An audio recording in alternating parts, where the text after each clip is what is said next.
Thank you so much for joining me and for being with me in this session. Thank you for the invitation. Of course. And thank you for that beautiful song. Thank you so much. It means a lot, and I was super excited to like share it with you and with you guys.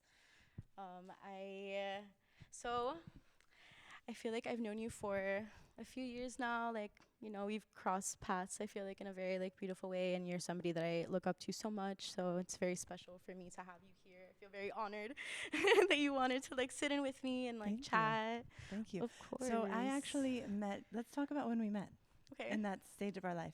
Was it like 2019, 2018? 2019-ish, before COVID. So right now we're in 2025. And we met 6 years ago at this house. I don't even remember where I was coming from. And I landed at this house and it was full of all these beautiful, talented musician women. And all of them were so humble and so talented. And Blue was one of them. And she already had her business up and going. And I was like, this woman is amazing. And I didn't know until recently that she thought the same thing about me. So thank you. Oh, absolutely. Of Yeah. course. That was like such a special memory. And I feel like you have also, like, I feel like that's around the time that I think you relocated here to Miami. And you've grown like insanely. I feel like you've just taken off completely, and like you are just like, like everyone knows who you are because of like your voice and your beautiful like essence and like just the light that you shine into the spaces that every door you walk through, I feel like. So I'm very curious, and like I would love to know a little bit about how you found yourself on this path. How, I guess, like, was there a pivotal moment for you where you realized that you were meant to be a sacred singer? Yes.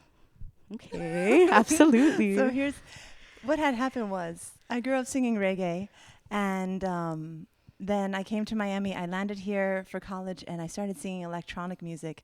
And I actually sang at Ultra for a couple of years, and I was really deep into electronic music, and that was my life dream. Like leather boots, red lipstick, black lace. I was like, I'm gonna go on tour and always be in the DJ booth and touring. And at the same time, thank goodness, as you guys just saw before we started filming, we were over drinking watermelon juice, and I was doing a random like yoga stretch, and I've been practicing yoga for now, like 14 years. And so while I was still practicing like at the nightclub, I was also practicing yoga, and so I started listening to mantras and medicine music, and fortunately I was invited to sing at a very hippie vegan festival in Indonesia. And it's your dream? It's amazing. Oh, well, is that a dream too?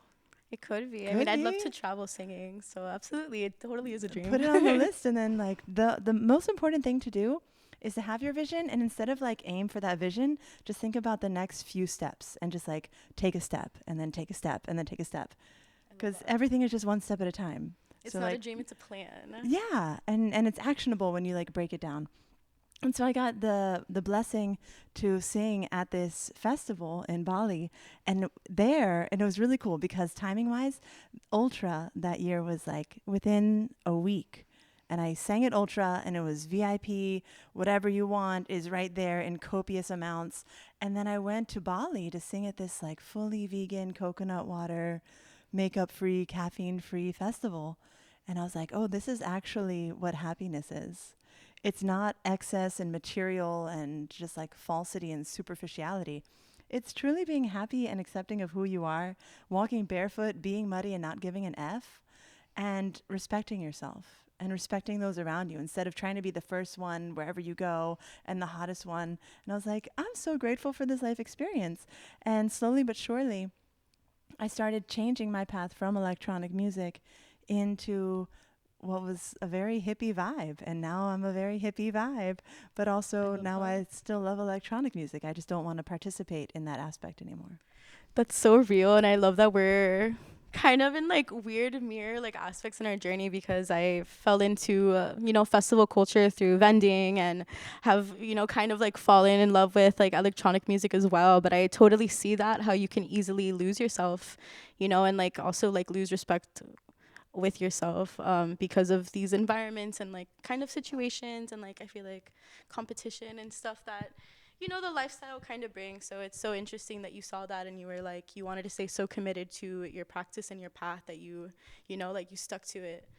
Yeah, it's so much subconscious programming because our environment really shapes our reality. And so when that is your normal, then that becomes what you desire and that becomes normal for you. And then having that perspective shift and that paradigm shift so close together in like linear time, I was like, wow, there's a whole new world. And I want to be part of it. I love that. That's like so real. I feel like I recently did like it was like a sober dance party called Daybreaker, and I love that so much too because it was like in the daytime. Like I think the most like substance was like coffee, but I really did just I enjoyed coming together to dance, as a community, but it was just about the energy and like coming together and dancing and not so much about the other side of the lifestyle that I feel like we're talking about kind of just like drives you away from your purpose, so to say. So that's so interesting. I did, let me see. I wanted to know how has holding space for others transformed your own healing path? Do you have any specific questions about how holding space for others in what container or just in general? Um, I guess I would say in like ceremony, since you perform a lot in ceremony, or maybe even if it's like a personal, like I don't know if you do like personal sessions and stuff like that, but have you had like a special moment that you can remember that like you had like an exchange with somebody else and you left feeling like changed or something that you still like, draw from in your present path? I wasn't expecting this question. I'm going to need to take a breath. Ooh. Um, how has holding changed? It has, I think that one of the greatest qualities we can embody as a person is sincere compassion. Because a lot of times when you're holding space for someone else, you could put yourself in a position of superiority. But it's really important to remember that every single person has feelings. Everybody cries. Everybody's been a baby. Everybody falls and scratches their knee. So, like, no one is superior to anyone else. And so, holding space for people and then having them look up to me and me being like, no, I'm right here with you. Like, I've been through what you've been through and I'm right here. I'm not above you. I'm here supporting you. And also here's one. Something that my teacher told me. Holding space is not holding that person's trauma. When you hold space for someone, you allow them to do what they need to do and you give them the space, but you don't take that with you when you leave. And I think that that is one of the greatest teachings because a lot of people love to dump things on other people. And then it's not your job to wear those dirty clothes. It's your job to be like, okay, cool, we're both going to leave those dirty clothes here. That's a beautiful lesson, I feel like, in boundaries and just like, respecting yourself. Because I feel like I struggle with that a little bit sometimes. Like, I feel like I very much like to take on and stuff. So recently have been trying to like teach myself, like, there's a fine line between like, like I still love you, but I cannot continue this because I might lose myself in it, that's something I feel like that has been coming up for me a lot in like my previous experiences and like my music in general. So that's so interesting. Yeah, I've been really fortunate to have teachers that are wise.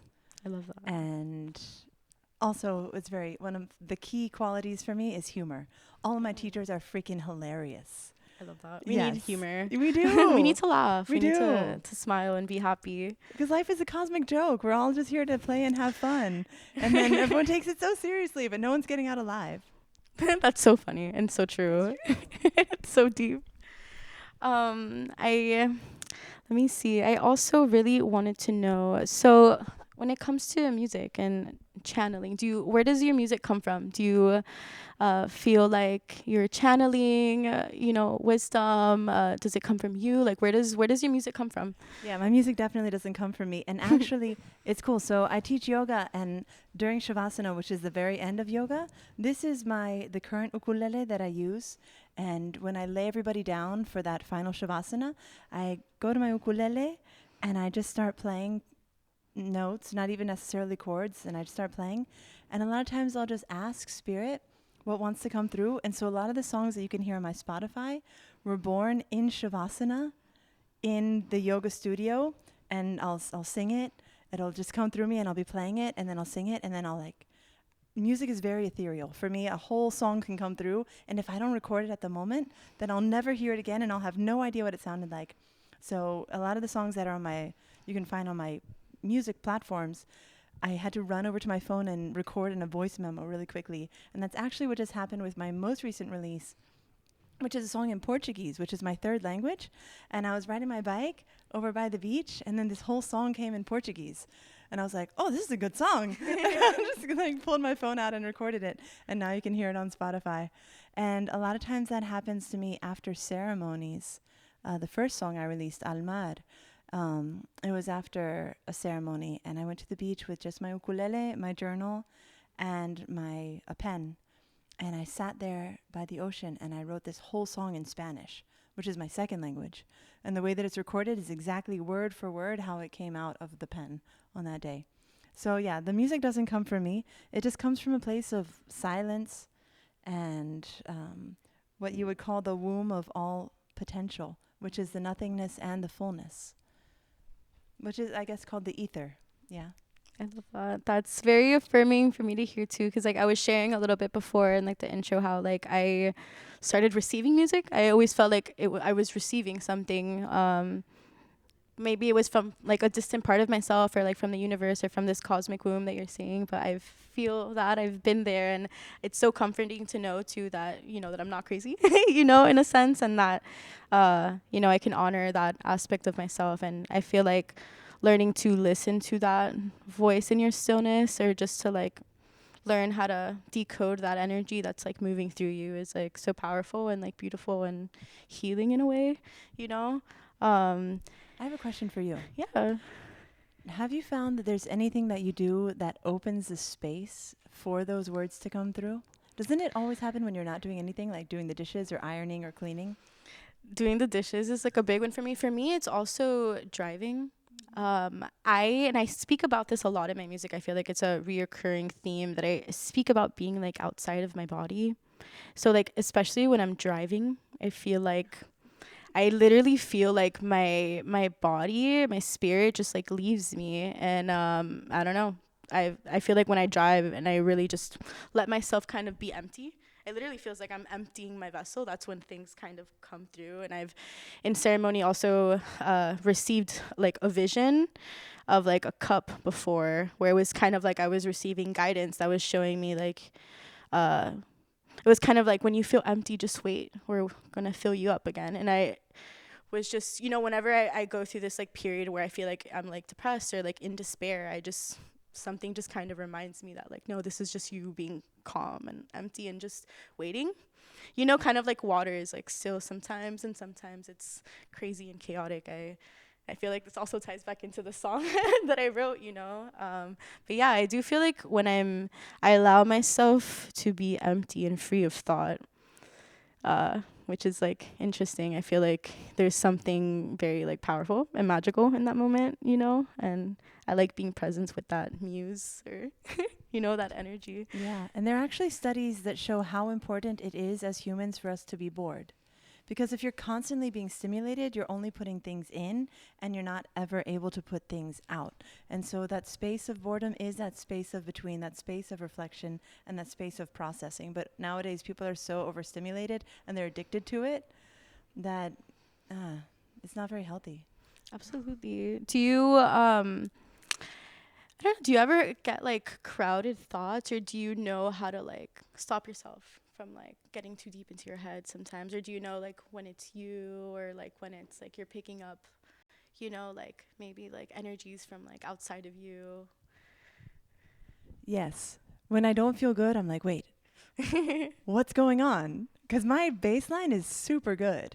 Like my normal level is walking on sunshine. Oh. And when I'm not walking on sunshine, I'm like, what's going on? Right, like when you're clear with yourself, like you can just almost tell when like something's like either not aligned or like just doesn't feel right, because your body will let you know like you're uncomfortable, or just I feel so much resistance. Whenever I get invited to do a collaboration and I find myself delaying my response, then that's like, oh, clearly I don't want to do this.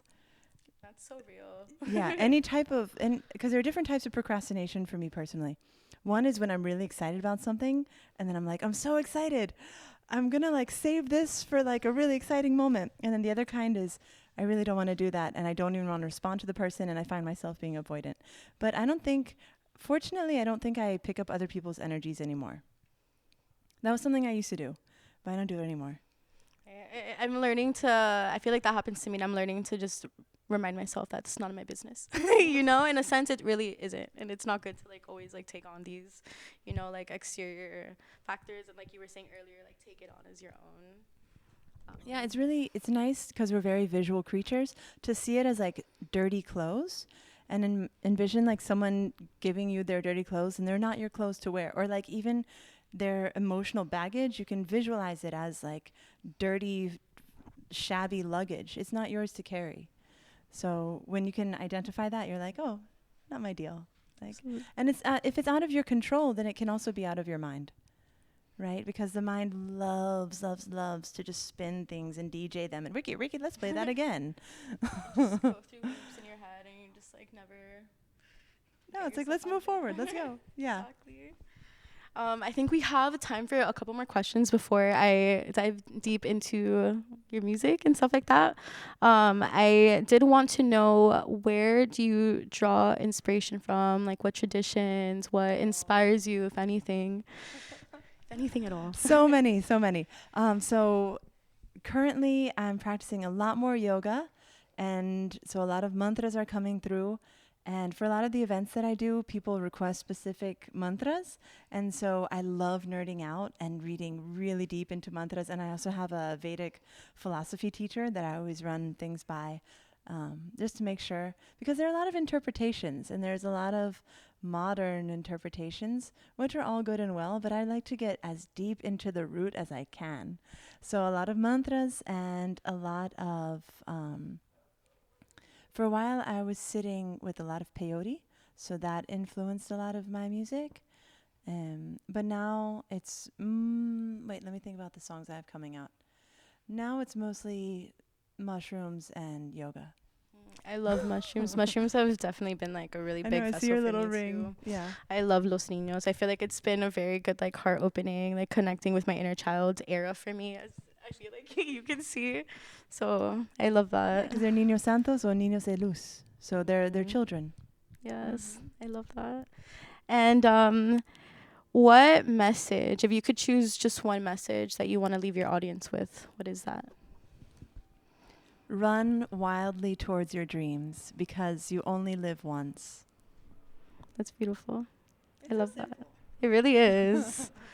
I feel like dreams are just like, I feel like this world just doesn't really hold space for dreams well, and you have to be like fearless in the pursuit of like your dreams. And like you were saying, just, you know, like think of like small steps to make it a reality, because honestly the only thing that keeps you from like what you want, I feel like, is just the idea that it's a dream and something that's seemingly intangible. But it's not so intangible if you just tell yourself you're going to do it and take steps to make it there. Self-love is one of the most important things, but you also have to be kind of crazy to love yourself in this world that capitalizes on us not loving ourselves. Absolutely. Always trying to sell us a solution that's just fleeting and temporary. Absolutely. It's crazy. Self-love is so powerful. You're so beautiful and radiant, and I am so excited to hear some of your music. It's because I'm healthy now. Oh, I feel that, and that's so real. You know, I feel like it's a journey. It really is, and we're all in different we all have different processes, and like, you know, healing looks different for all of us, I feel like. But I feel like, yeah, like once you sit with yourself long enough and you've just messed up as much as you messed up, and you've hurt and you've cried and you've gone through so many things, I feel like the peace and the self-worth and the self-love, right, that you like find from just allowing yourself to even be messy and like have that process, it like speaks so true. You know, it's like I feel like you you embody sunshine, like you know, like you look very happy to be present and to be who you are. And I feel like that's how I feel like we should show up. You know what I mean? You should be happy to just be who you are, you know, and be a child forever and ever. Absolutely. I love that. You're so sweet. Well, I'm gonna give you some space. You can like play us some tunes. Okay. I'm excited. Thank you so much. Thank you.